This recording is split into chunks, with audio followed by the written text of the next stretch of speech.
Hello, কেমন আছো? হঠাৎ কি মনে করে? মনে তো সব সময় পড়ে, কিন্তু মেসেজ দেওয়ার সাহস হয় না। কেন?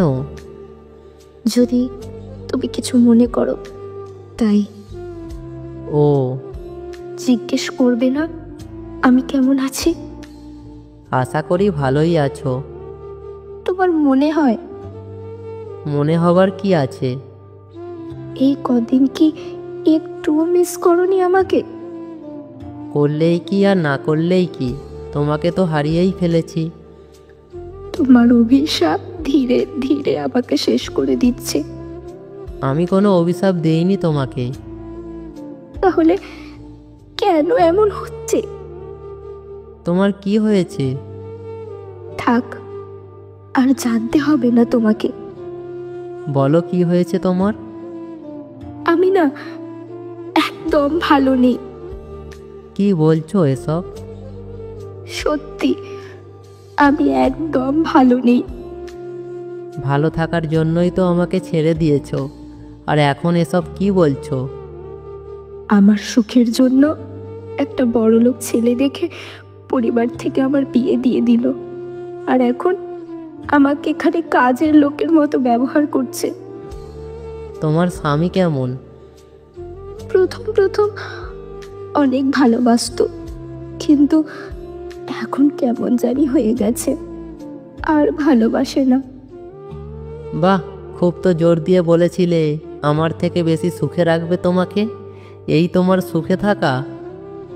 আমার খুব অহংকার ছিল তাকে নিয়ে, কিন্তু শাশুড়ি আমার সাথে খুব বাজে ব্যবহার করে। কি আর করবে, মেনে নিতেই হবে। আচ্ছা, তুমি কি আমার সাথে আগের মতো কথা বলবে? না। কেন? তাহলে আমাদের এই সুন্দর সম্পর্কটা পরকীয়া হয়ে যাবে। সমস্যা নেই, আমি তো চাইছি।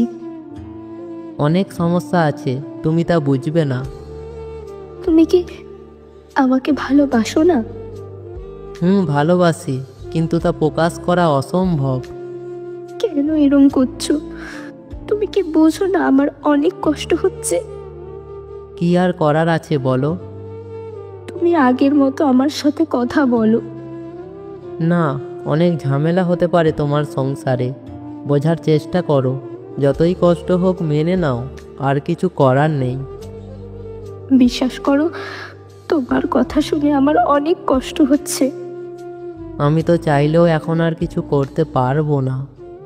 আচ্ছা, আমাকে কি দ্বিতীয়বার সুযোগ দেওয়া যায় না? এইসব কি বলছো তুমি? আমার প্রশ্নের উত্তর দাও। তোমার বিয়ে হয়ে গেছে। মানতে পারবে না আমায়? পরে কথা বলি কেমন? আমার উত্তরটা দিলে না কিন্তু। বাই, ভালো থেকো।